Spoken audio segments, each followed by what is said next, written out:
Yes. Okay. So I guess. All right. Let me get started. So my name is Fan Yang. I'm a CMT, and I also manage a website, fxtimes.com. You can see my work there. Writing analysis, providing certain fundamental backdrop to the markets, trying to explain what's going on in the market and trying to stay on top of it. So I'm here today. Going to take a look at the markets, and being a Monday, I want to sort of prepare the week. But I'll go into the intraday time frame as well if you like. But really, to be honest, I was a tad busy this morning, so didn't have a lot of time to prepare, but I was focused more on the euro dollar, so let's get started there. Okay? So just to start with a backdrop of the euro dollar, we had a boost last week, sort of capitulated by Draghi's statement that, the ECB is going to do anything in its powers to preserve the euro. I'm sure you guys have already read that somewhere and noted that it's sort of a reversal of attitude because he, just a month ago, he's been saying, this is up to the politicians. The ECB can't do anything more. It's really, up to the politicians. And they had that EU summit, got some solutions going. It's still just talk. Not a lot of that is applied yet. Now he comes out and says, look, ECB is there. It's going to be a 1-2 punch. It's, we'll be supporting the politicians, but really it's up to the politicians to take the first step. So, we ended last week with a push, and we held below 1.24. Then to end the week, we calmed down a little bit. The market sort of the hope. We've been calling it hopium here. It's fizzling, right? And we're back to this week. This week we're back to this, sort of confluence of support levels here at 1.2240. We have a rising trend line here in the 1-hour chart. We have a support pivot here. And if you look at this as an impulse wave up, 1, 2, 3, 4, 5, it does look like a very conventional impulse wave up, according to Elliott wave principles. Let me know if you need me to expand on that. But the point is, we look like we're fading an impulse wave. So this is, to me, I'm still, ahead of the ECB. I'm still a little bit bullish on the euro dollar, but I think it's going to be very choppy. And at the moment, I think we're within that correction against last week's rally. And I think only after that correction we'll get a little bit of a bounce. But at the moment it's still bearish. Okay, so in the intraday still bearish, but in the week a little bit bullish up to our ECB meeting on Thursday, I believe. On August 2nd. So Thursday we have a big risk event. Actually, even before that, on Wednesday we have the FOMC meeting. So really this week is a bunch of central bank risk events that you have to be aware of. I'm sure you already are if you're prepared for the week, right? So on Wednesday we have FOMC. On Thursday we have the Bank of England. Well, I'll get into that in a minute, but also the ECB. So with all that sort of building up, and also on Friday we have the non-farm payroll. So that's the other key risk event this week. A lot of fuel for the market to go on this week. Okay, so here I want to drop down to 5 minutes and just look at how what I was doing this morning. Not a great morning, but I looked at this 5-minute chart. Look at it. First of all, let me just explain some of these technical tools that I'm using here, just to help me visualize the market. It's not like a necessarily a signal provider, but here we have the 200 moving average. We have some other moving averages, 100, 55, 21, and 8. I have the Bollinger Band here, which I sort of tweaked the parameter. I used the 200 moving average as the moving average, and let me actually just look at the properties here, and you see the deviation. I used 3 deviations instead of the 2 standard deviations. So it shows a bit of a wider scope for your volatility, sort of catches a more extreme type of action within this time frame. And in this case, it's a 5-minute time frame. And what I like to do is, match up. This is more for the counter trend type of approach. Okay, and you could say that it's counter trend in the 5-minute chart, but it's probably trend following in the 1-hour chart. But in any case, that's how I try to approach it, right? Try to follow the trend, but try to catch it at a pullback. Okay, okay, so first of all, we noted that there were some support areas or some support factors around 1.2240. Now, that's not to say that when you see the market go to 1.2240, that's where I'm gonna throw in my entry. Some people do that. Some people put in entry limits and stuff like that. I like to wait for price action to help me out first, but everyone's different, and do what works for you. I think the gentleman before me explained that as well. But here, what I see here is, a bit of an overextended market to the downside. What I like to see is more of a bullish divergence. Okay, I don't like to catch it like that. But on this second dip here, I see that it stayed within the Bollinger Band. But what I usually like to see is sort of, you still have a bit of a lower low, but it still stays within the Bollinger Band. So you have sort of a bullish divergence in terms of its position relative to the Bollinger Band. Okay, and also I would look for that bullish divergence within my RSI reading as well. RSI here, I use the conventional 14-period RSI. Okay. Hey, Mike, thanks for that. Thanks for the compliment there. Okay, so here I have, I didn't get that, but as we got started with the U.S. cash open at 9:30 a.m. Eastern time, we saw that the market here had a few attempts to the downside, but failed. And within this candle, I was confident enough to get in. Okay, noting that in the near term, we have some levels to watch out for. Here, we have a pivot here, which did give us a very brief resistance, and then we have this declining trend line, which eventually did give us some resistance, and that was reason for me to get out, because I would like to see price action push through to hold my position, but this actually got me out, and between 15-20 pips it's not bad, but it's not a great morning. I think the market's not really committed at the moment, so not a lot of follow through in price action, although the bearish momentum remains.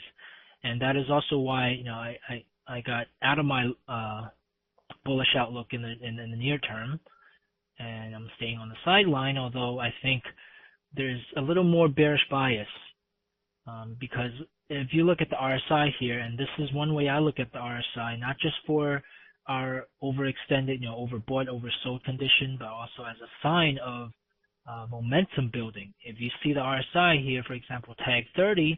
Then fail to break above 60, then push back below 40, you have more, you have a sign or a clue that the market is maintaining that bearish momentum.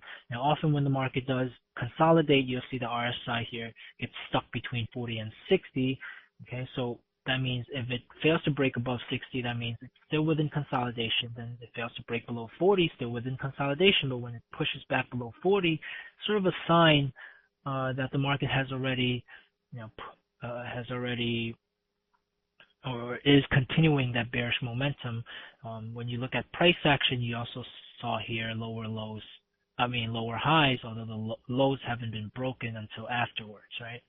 Until after this RSI sort of whipped around here a little bit and tag 30 again, which is, for me, another sign that the bearish momentum is sustained.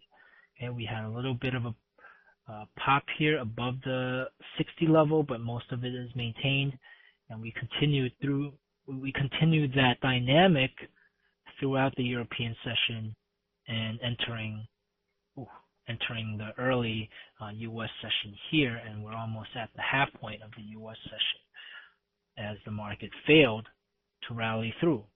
So another thing here is the structure of this consolidation. If this was supposed to be an impulse wave, a hold above this level would have given a little more confidence to the upside, but that also broke. Okay, but now this is sort of a sideways market in the near term, within a short-term bearish mode. Okay, but you see the RSI here still holding above 40, so we're still sideways here. Again, bias being bearish. Okay, so I would look at this market. Be careful. This is we're getting into a convergence. See if it breaks out. I would say to the upside there is a chance for the market to break to the upside, but I would be careful because I'm not very bullish at the moment. If I would limit my maximum bullish outlook at the moment to these levels here. We have some key resistance area, a key resistance area between 1.23 psychological handle up to this 1.2330 level, which was a high throughout most of July. I mean, after we came down below 1.2330, that became the high through the rest of July. Okay, so that's gonna be until we popped up here, right?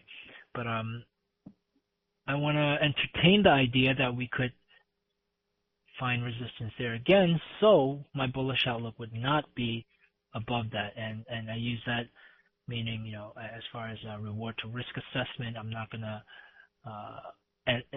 expect the market to push through. Not saying that it can't. I'm just saying as far as planning reward to risk for my trades. Okay, so there's still a chance to push up, and I think the scenario for me is a possible sort of ABC kind of pattern here. You're gonna, if this does happen, this would create a head and shoulder, but head and shoulders, although they are sometimes a sign of reversal, a lot of other times they're simply a manifestation of an ABC pattern, right? On this side, ABC correction, and just so happens that the other high here matches the previous resistance. So, that's why after the break, a lot of analysts, I would say, recommend waiting for the pullback because this could be the end of ABC and a bullish correction, bullish continuation. But if it does indeed, respect this area as topping, then maybe you can anticipate another leg or development further to the downside. Okay, that's getting a little bit ahead of ourselves. So let's step back a little bit. That is the euro dollar. Now, heading into the ECB, let me just talk a little bit about that. Like I said, Draghi, sort of reversed his attitude, backing the politicians. But I think it's going to be important for the politicians to take the first step to improve liquidity, right? And there are a couple of ways right now. There is not right now. There are pending a couple of funds that they can use. One is the EFSF, which is dwindling. They I don't forget the exact figures, 60 billion, something like that, left in that fund. If you guys have more detail on that information, please just throw it out there. But the point is, they can use the EFSF, but it's not like there's a lot of funds there to use. Now, if they don't, they have to use the ESM, which comes online in September. So that means if you follow the hypothesis that the ECB would only act after politicians, that means the ECB would have its hands tied until September as well. So, coming into this week with a lot of, this rally here is pretty much a reflection of the market's expectation of action by the ECB. Okay, so if you think about that, and if you do see a rally ahead of that ECB meeting, let's say our scenario does pan out, and then you get a pop here like that, right, to 1.24, for example, ahead of the ECB, then there's really a lot of buildup for the scenario of buy the rumor, sell the news, right? I would say a lot of, if you watch these central bank decisions and announcements, press meetings, Bernanke, especially with Bernanke and Draghi, you have seen a lot of disappointment from the market. Bernanke from QE perspective, market expecting more prospect of QE, and then Bernanke disappoints, or Draghi, the market expects some kind of hopium, some kind of it's funny. The way I look at it is, these words that these politicians and bankers are giving the market is it's like a drug, and the market gets high on it and then jumps, and then it gets burnt out and realizes the the desperate conditions that they are in, and they get burnt out and get depressed again. So it's really, it's like an emotional game, market psychology, market emotion showing in these charts around these central bank events. So, it's not a surefire thing, but it's something to consider, right? If you have so much expectation of the ECB priced in, but you hypothesize that the ECB can't really do anything until maybe September, then there's a case there to fade the rally going into the ECB meeting. It might not happen immediately. The market still has the non-farm payroll to digest, so it could have, it could be another day. But I would be cautious of a rally going into that. I would, if I do have a position open here, I would scale out. I like to scale out. I don't like to completely take out positions sometimes ahead of risk events, because sometimes risk events gives your position a real boost. You never know, right? And the market, I like to embrace the uncertainty of the market. The fact that you're not going to be always right, but you try to have an edge. I think that was the word the gentleman used before, an edge. Try to have that, to have that bias that you think you have on the market, and you give it a chance. If you scale out, what that means is you're being less and less sure of your position, but at the same time, you want to give it a chance. So if it goes against you, you're already locked in your profit. Your position maybe knock back your profit a little bit, but because it's scaled out, it shouldn't be that much harm to your profit. And you give it a chance to, if it pops up, hey, that's going to give you a little more profit. But the fact that it's not as, that there's an increased uncertainty makes me want to scale out.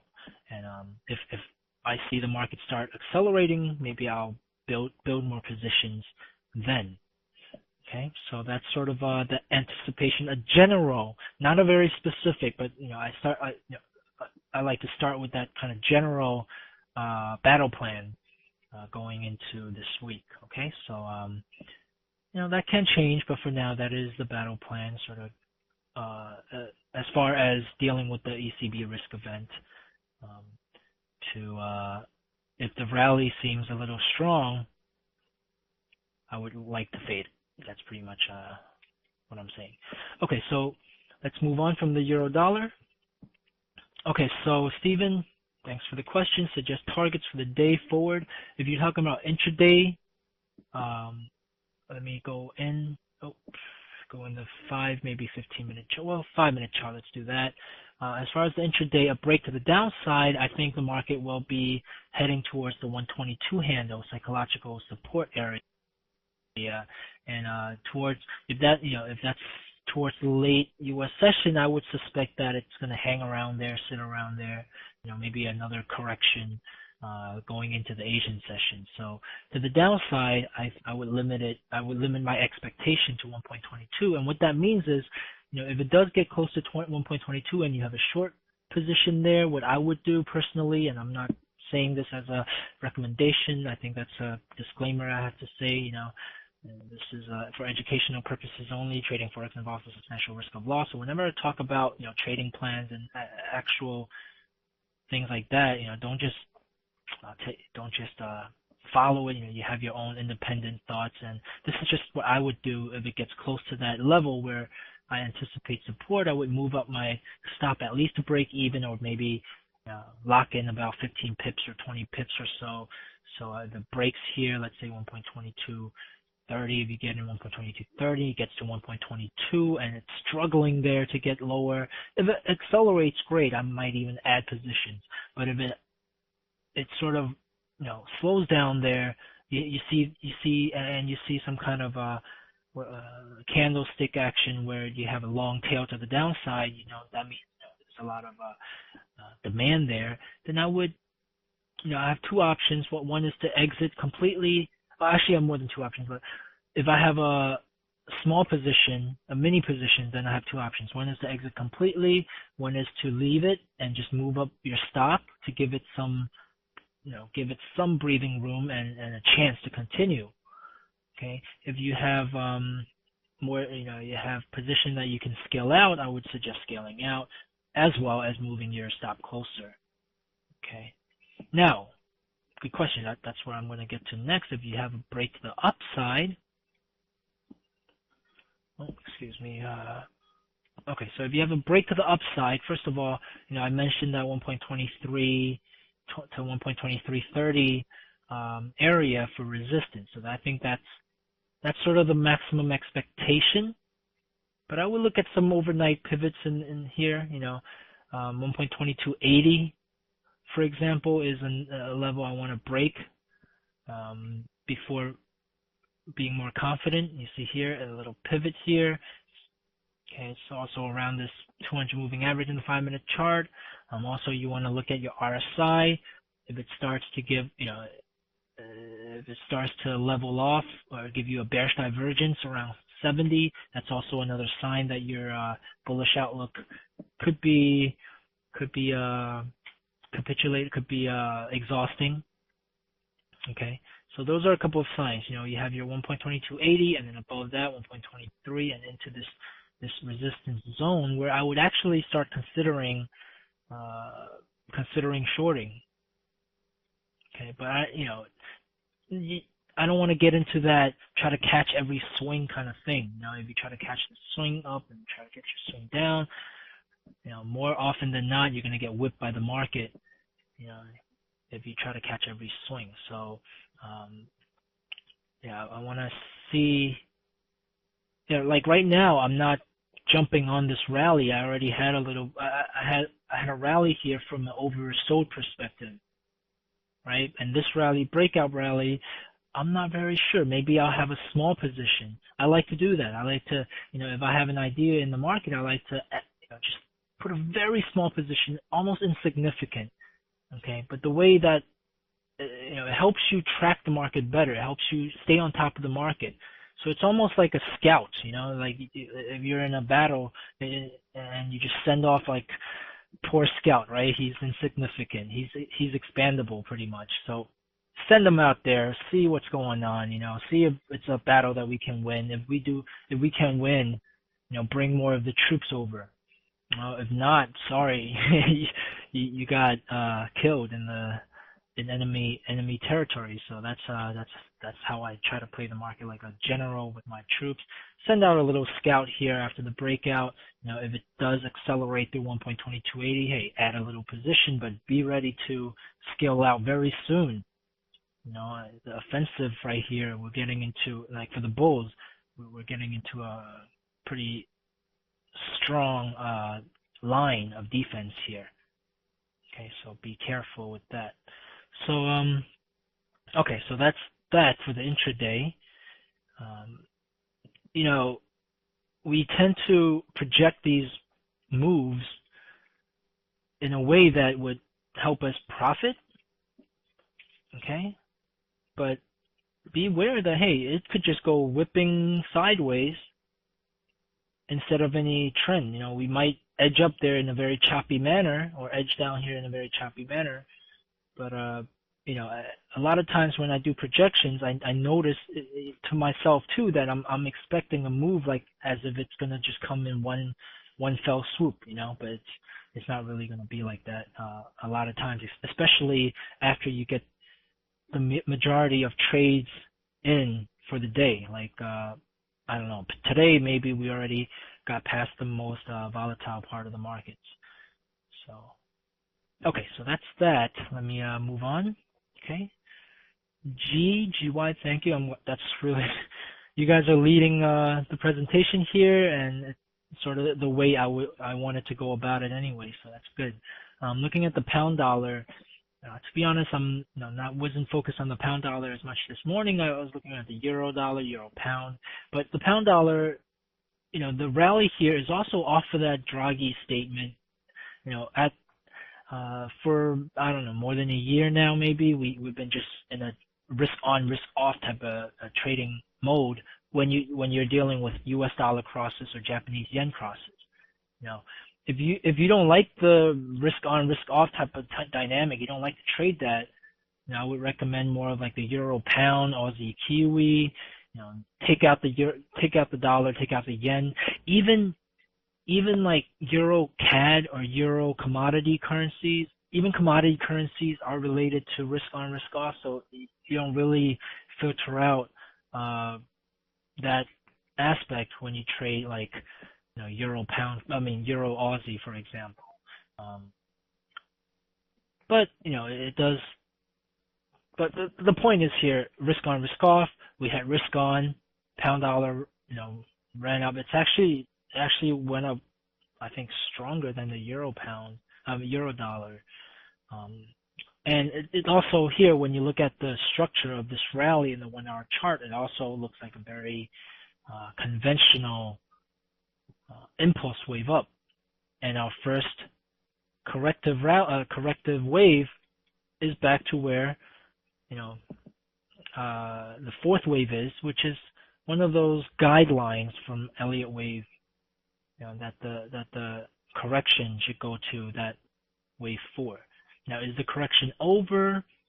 Not sure. This could be just the first wave, and just like the euro dollar, similar anticipation. If there's a rally here, I see some resistance at this level, previous pivot here. This is one scenario that can happen, and because it can, my outlook to the upside would be limited here. So right now we're sort of in the middle of that. I would, in terms of trying to play this rally, I would say it's too high. The price is too high. Your reward to risk is not good. Okay. Now, some people say reward to risk 2-to-1, 3-to-1. I think that's where you put your aggressive target. But if you put your very conservative and target where it's actually proving you wrong, like if you buy here and the market goes like this, that means you were wrong in the medium term. Maybe you're right in the very near term, but the medium term you're wrong. But look, I think you want to have at least 1-to-1 as far as the ability to play your risk management. Okay, let me explain that better. So let's say you want to get in around 1.5665, okay? Let's say 1.5670 to be more realistic, right? And you have your stop down here, I don't know, 1.5645. I want to put it below 1.5650, so 45. That's really 25 pips, okay? And if you have 25 pips to the downside and your upside, for me, I'm limiting it to 1.5720. So that would be, let's see, 1.5670 to 20, that's 50 pips, right? So it's 50 pips to 50 pips to 25 pips, 2 to 1. Okay, that's actually decent. Okay, that means when the market moves up here, or close to that, and it's struggling, I would put my stop to break even, or maybe even lock in a little bit of profit. Okay. Now, if your target is up here, your more aggressive target, maybe that's more of a 3 to 1. And you sort of lose sight of where you want to have your risk management. So it's important to always have your first point of risk management considered before you look for more aggressive targets. And that first point of risk management has to be at least 1 to 1, and 2 to 1 would be the acceptable, and could become favorable as well. Okay. All right, so that's the pound dollar. Now, let me drop down to the 5-minute chart. Okay, so you see in this 5-minute chart, when it kissed the lower Bollinger Band, it did have a little bit of a rebound, but it's staying under the 200 moving average, which shows you a very bearish market is still, it shows you that the momentum is still very bearish in this near term. And as far as the RSI is concerned, it also shows that after this break below the 200 moving average here, the RSI has mostly stayed below 60 and been able to tag 30, so that's a sign of bearish momentum. You have all these moving averages now aligning more to the bearish side, but there's no trend. It's not like a trending bearish market. It's a consolidating, sort of choppy bearish market, as you see the moving averages sort of expand, but then contract, expand, contract, instead of just expand sharply into the U.S. session. So there is a chance, hey, maybe if you do come back down here, tag the lower Bollinger Band, you get a bullish divergence. That could be a sign of exhaustion. Now, if it happens in the Asian session, it's not, to me, I don't like that. In the Asian session, I see a lot of whipsaws to my signals. I don't know, to me, the way I try to catch it, I see a lot of whipsaws in the Asian session. So and also, it would, even if the market does come up like that, it's usually a lot slower. I feel like traders, the Asian session traders, we already have the European and the U.S. session traders, gone. So there's not a lot of volatility, not a lot of fuel in that session. But that's sort of just a general statement. If you have watched the Asian session, you've seen good moves there as well. Okay, I'm not trying to say never trade in the Asian session. I'm just trying to say, for me, I try to stay away from it. I prefer staying in the overlap sessions, European, Asian, U.S. session. Okay, and which time frame? Okay, okay, so this is the pound dollar in the intraday. Maybe look for some support here, 1.5660 area. But in the Asian session, I would be very careful. I would try to employ send a scout out there, sort of a very small position, and get in after price action confirms. You might want to then add to the position. Okay. Okay. So pound dollar, Aussie dollar. So I'm just going to go down the lines of questions here. So I might get to you a little later if there are some questions before you. So the Aussie dollar, I like the assessment from our previous presenter here. At 1.05 psychological handle, you have your channel resistance, right? 4-hour chart, channel resistance. In the 4-hour chart, you also have the RSI here at 70. And because this market hasn't shown any bearish persistence, now, like if the market I mean, it hasn't shown any bullish persistence. Like if the market stayed above 40, like and then tag 70, I would actually refrain from looking for resistance. But the fact that we've been whipping 70, 30, 70 makes me more confident that this 70 area in this 4-hour RSI reading is indicative of overbought conditions. Okay. Now in the 1-hour chart, you see a extended bearish divergence developing. Okay, this goes back like this, right? Okay, so as a counter trend trade, I think this would be, this is a good place. Now the price is already at 1.0450, not a great place anymore, but at 1.05 area, if you drop down, let's drop down to lower time frames. Actually 5-minute time frame. And I do look for, if I'm looking for a very short-term trade, I'm looking at the 5-minute chart. So that should answer your question, GY. I look at 5-minute charts mostly, but I do look at the 1-hour chart, 4-hour chart. I look at all the way up the time frame just to have that overall perspective on the market. Okay. Now here is the Aussie dollar in the 5-minute chart, and I would say here you do have sort of a bearish divergence with the Bollinger Band.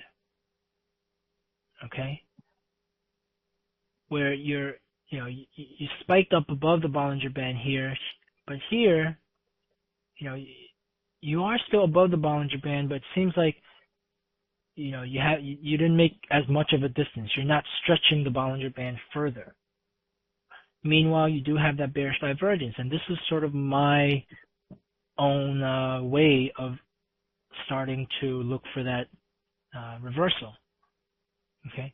Now, from this point in the 5-minute chart, I'm looking at the 200 moving average as that first risk management target. Meaning, if I come down here and I'm seeing the market struggle here, I'm going to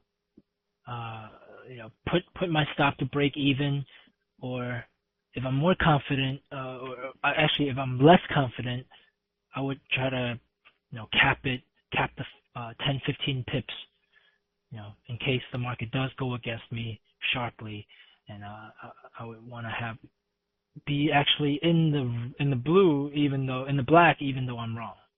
Okay, so that's it was actually I have Verizon Fios coming in tomorrow, so they needed a confirmation. But in any case, continuing here, this would have been my first initial target, right, down to 1.0470 to 75 area, and if we didn't get to that place. We got to 1.0477, 80 area, and the market went back.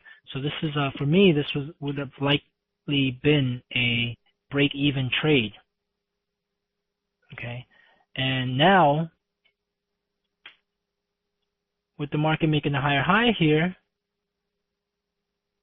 okay, and the RSI continuing to fail to push, well, not continuing, but here it failed to push to 70 and sort of stayed around 60.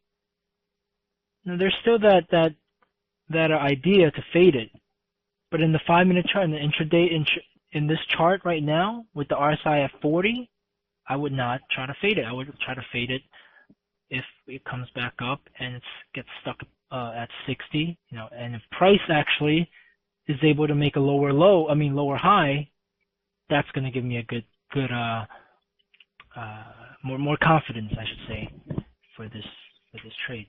The fact that it's not really overbought anymore, okay, takes away some that confidence of fading an overbought market. You're not trying to fade an overbought market anymore because it's resolved. The RSI is down here. But if the market shows you that it's failing to break to the upside, maybe you have that, and it makes a lower high, then you would say that, hey, we seem to have exhausted here, and send a scout there to see if the market does continue lower. Okay, now if we push through the 40 here, you missed it. I think there are so many opportunities in the market. When I talk about opportunities, I'm talking about not just opportunity to profit, but it's also a risk to lose. But in any case, I mean, like, there are a lot of setups in the market, a lot of moves. Missing it, it's not going to be a big deal. Especially in this type of market, and especially if it's not a trending market. When I'm looking to the downside in the Aussie dollar, I'm not looking at a trend. Right? When you look at the 4-hour chart, the downside is not the trend. The trend is the bullish, the upside, the long side. Okay, and then in the 4-hour chart, it's even more clear. Right? You have your moving averages sort of set up, aligned in a bullish manner. Okay, so instead of anticipating a full retracement like this would be your maximum, I would say your maximum bearish target in the Aussie dollar, around 1.0250. Okay, because you're considering that this is going to continue. Okay. Now, I wouldn't have the confidence yet to buy here, but at least I would have the uncertainty. I would have the uncertainty to exit or at least scale out a lot if it does get down here. But even before that, I think we should set some more realistic or conservative bearish outlook. So here's the 1-hour chart, for example. Okay, and in this 1-hour chart, you see the market whipping back and forth between the 200 moving average, right? The 200 moving average to me is sort of your reversion back to the mean. That's where the market's sort of quote unquote fair price. The fair price is it's a dynamic price. It's not like one price, but for that time being, within that time frame, that could be your sort of quote unquote fair price. And therefore, I would limit my outlook towards that area, in conjunction with some of these pivots here, and as well as maybe a 50% retracement. Okay. I see I have another Fibbo up here. Let me just get rid of that. Okay, so yeah, so here we would be maybe 1.03, 50, 60 area would be my conservative bearish outlook in this pair. Okay. Some closer risk management targets, meaning, you get there, you want to make sure you lock in some profit because it becomes uncertain. It becomes, you're not overbought. You're not at this bearish divergence anymore. If the RSI here falls back below, between 60 and 40, you pretty much have neutral momentum, and you can't say that it's overbought anymore. So that reasoning for going short is already invalid, and at that point it's pretty much a roll of dice. So you maybe you got in there with an edge, but you don't have an edge anymore. But hey, what's the roll of dice? It's 50-50. Well, no, okay, let's flip of coin. Let's say it's 50-50, and sometimes you do have to have a little luck, and you want to leave a little room for luck, in my opinion. Okay, it's you try to have as much edge as you want, as you can, but don't underestimate Lady Luck.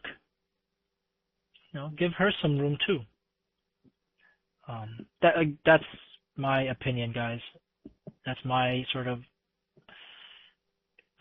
construct of how I look at the markets and how to play it.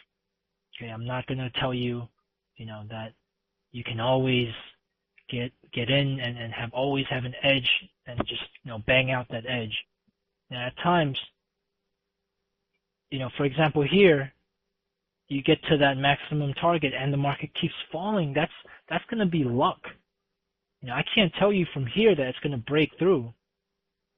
So if it does get here, I do want to exit. I do want to scale out most of my position, but leave a little bit for Lady Luck. Okay, so that's what I'm looking at, and here as well. There's some support there. I'm not certain anymore. I don't have an edge anymore. Scale out, move my stop closer. Make sure that whatever happens, you're no longer risking anything. The worst case scenario is break even, or maybe even a 10 pip gain. Probably break even, but leave a little bit room for Lady Luck to help you out. Okay, so that's the Aussie dollar. And do you trade the euro pound as a standalone instrument, or do I analyze euro dollar and euro and pound dollar? That's a good question. I don't like to look at the euro dollar and pound dollar and then try to decide on euro pound, because for me that complicates things. I like to keep things simple, and I just look at the euro pound. Okay, but I would consider a little bit of the fundamentals coming into this week. And okay, so this brings me to the Bank of England, right? What are they going to do? Now they've been keeping their benchmark rate at 50 basis point, I believe, for quite a while, right? Not likely to keep going to cut, but they could. There's some expectations out there that they would cut it to 0.25 or even like near zero, which would be their record low. So there's some expectation there of that, and if that does happen, and because it's not really a strong expectation yet, so if that does happen, the euro pound could go up. But the fact that we have so many risk events around that complicates things. Okay, so as a technical trader, this is a week that you want to stay light-footed and sort of let the dust settle. Okay, but again, light-footed, so you do give your ideas a chance. Now, as far as let's look at the euro pound. Well, okay, let me finish up with the Bank of England idea there. I think it's sort of pushed to do something soon, right? To do something because, look, you have a third quarter of negative GDP. We found out last week, right? We had what, negative 1.7%, I think, for the second quarter of 2012. And that missed it, that disappointed expectations. I think it was just negative 1.2 expectation forecast, but it came in negative 1.7. And that is, that's 3 quarters in a row, starting with the fourth quarter of 2011. So it stays in recession, and there's no sign that it's climbing back out just yet. Okay, so that could be a factor for the Bank of England to be a lot more dovish, As far as expanding its QE program, I'm not sure about that, because it just, last month it had expanded it by 50 billion. It was like 325 billion pounds, and then they expanded it to 375 billion pounds. And I just don't see them doing it back to back. Okay. So I think the language that that Bank of England might provide would be a very dovish language, despite not really doing anything. And if they do something, I would expect a cut to 0.25.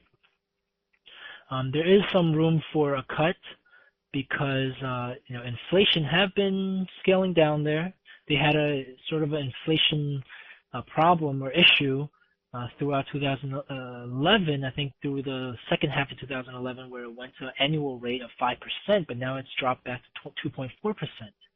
And it came out last week, the CPI was 2.4% annually for June, instead of the 2.8% forecast. So I think price have been coming down fast enough for the Bank of England to do something.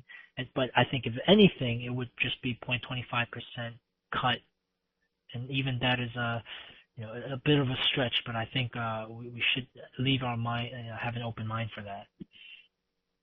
Okay.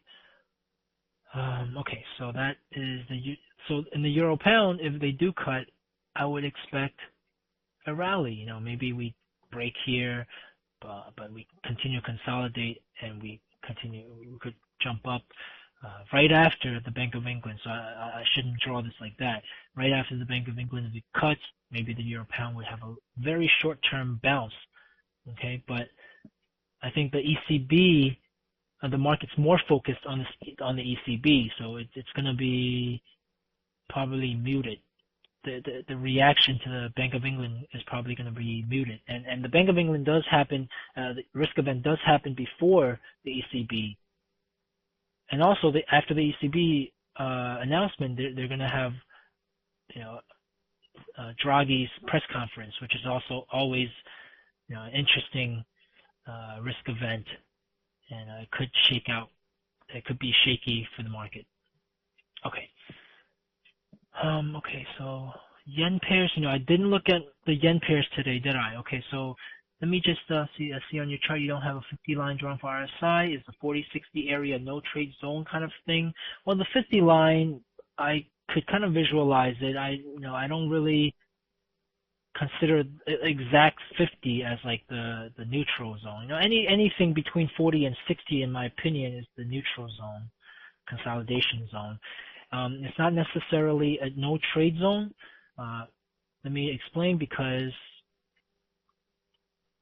for example, in the euro dollar, I did look at this RSI coming back down to 40.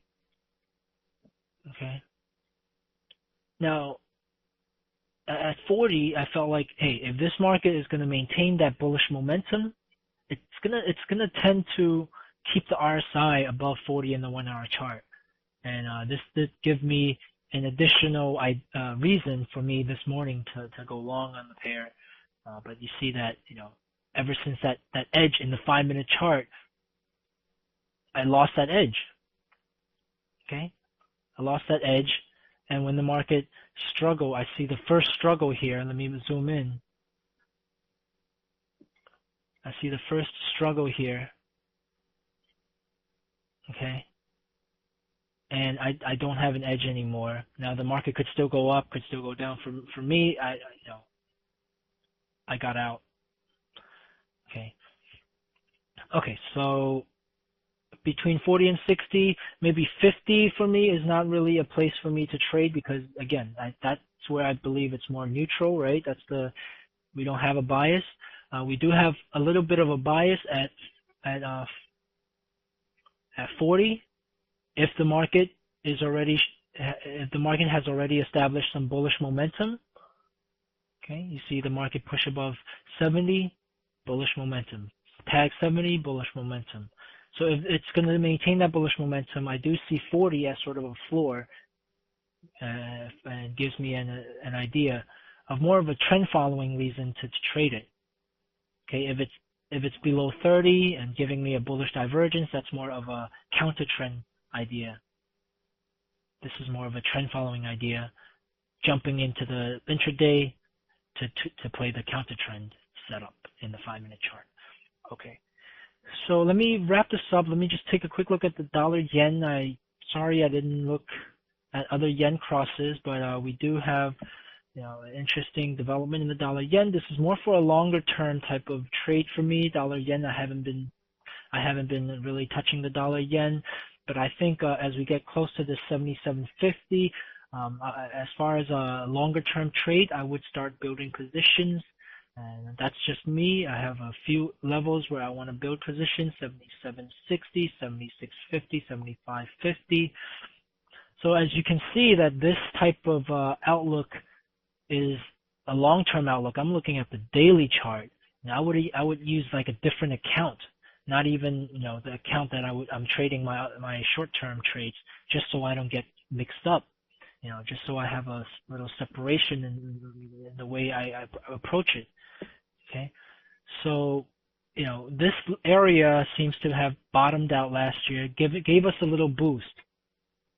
Okay, so I think I would build, send some scouts out here, another scout here, scout here. You could average an entry somewhere in the middle, right? If you enter 1, 2, 3, oh yeah, maybe a little lower, like here. You could average an entry there. Your stop, below 75.50, let's say 75.25, 75.20. Okay. So if you do, for this plan, you average, your risk would be, let's be conservative and even say it's like 150 pips. What is it exactly? 100? Yeah, let's say it's like 150 pips. Let's say, your entry isn't actually perfect and you actually entered a little higher, right? So 150 pips risk, I would say you have some of these pivots up here as targets, most aggressive target up here, but let's say 80, let's say 80 psychological handle and this previous pivot. Being conservative, don't, as far as target goes. So 80 from 77, let's say, is 300. So 300, 2 to 1, it's acceptable as far as reward to risk. So that's sort of the long-term plan I have for the dollar yen. Okay, and also when you get down there, there's going to be talks of Bank of Japan intervention, and if you do, especially if you spike down, the BOJ intervention watch should be on, and you could see a spike up. So there's a lot of, so down there could be a lot of volatility, and therefore I'm looking for more of a longer term trade there. Okay. All right, so that is it from me. Thank you guys for your questions and your attention. Again, let me just do a quick, self-promo. You could always check me out at www.fxtimes.com. Look me up in Skype as well, van.yang.cmt. We, I have a bunch of trader friends there that we, share ideas. Everyone has a different perspective, so it's good to see if, you could add to that perspective and maybe you could get something out of that too. So look me up. Check out FX Times when you're not on FX Street. And as Vicky mentioned, I'll be back here August 27th, so in about a month. So don't miss me. Try to catch me before that, and we could continue our discussions of the market. All right. So thank you guys, and trade safe, trade well. See you next time. Bye bye.